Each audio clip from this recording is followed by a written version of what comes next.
Magandang umaga po sa mga viewers at sa mga kalyabi. Suzuki Celerio.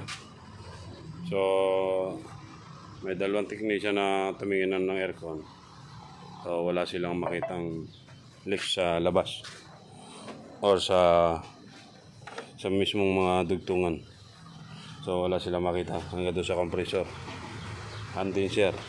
Wala rin sila makita. So, kinargahan nila. Naubusan ng preyon. So, pangatlo na akong nag-check. So, dinala ko dito. Dinala sa shop.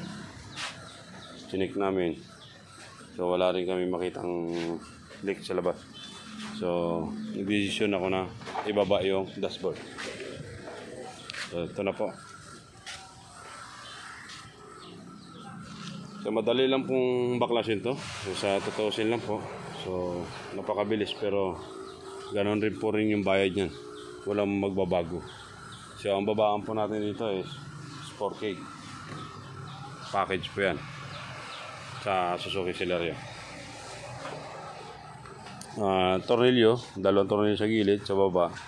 Mga socket harness sa manubela, sa steering niya, sa APS, sa kabila. So, yan lang po. Napakadaling baklasin. Napakadali. So, hindi mo na kailangang baklasin pa ng isa-isa. So, mabaklas mo siya ng buo ng dashboard. Ganito rin po yung ginagawa rin namin sa kasa.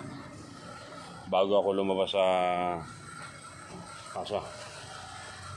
Ganyan din na ginagawa ko nito sa kasa kasi pag nagbabaklas kami ng ganito, Hyundai, Kia, Suzuki.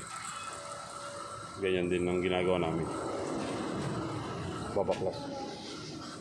So, mga wheels at sa cuts. Yung cuts nandito naman sa Ortigas yan. Ang dati kong mga kasamahan. So siguro nandun pa. Yung iba nag-abroad na. Sa wheels, sa Rodriguez, MOA. Isa rin din dyan sa mga kasama ko. Naman siya. Kasi yung naging manager dyan, overall. Isa rin din wala na, nasa Amerika na yung isa. Dating manager. Pumunta na. So, yung Don Bosco, Kia, Makati. Kamusta na yung mga dating mga technician dyan? Hindi ko na siguro alam kung nasa abroad na yung iba. Sa wheels, sa Rodriguez. Yung mga dati ko rin mga kasamahan. So, hindi ko na rin alam kung nandoon pa. Yung iba nandito na sa labas. Nagsari-sarili na rin ng shop tulad ko. So ito na rin po. Sisimulan na namin palitan ng evaporator. Palitan namin to ng bago. Pag nagpalit ako ng evaporator, palit na rin yung expansion valve. Linis na rin yan. Ayun na, pinapatuyo na rin yung blower. Tuyo na po ito.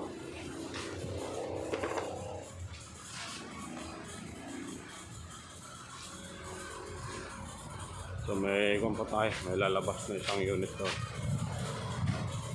Ayun, katatapos lang din yung Toyota Hilux. So ito, problema nito, alternator Suzuki. So may check engine. Pero palit din ako ng alternator. So bukas na umaga makoto.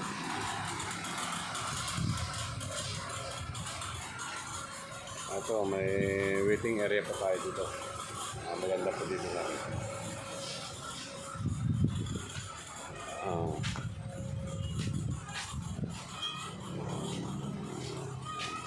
Ito, yung Ford Focus. Isa din ito na may problema din. So, hinahanapan ko yung computer box.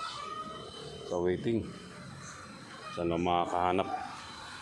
Papahanap ako sa Banawi kung may meron. Ito, pumatok yung makina niya.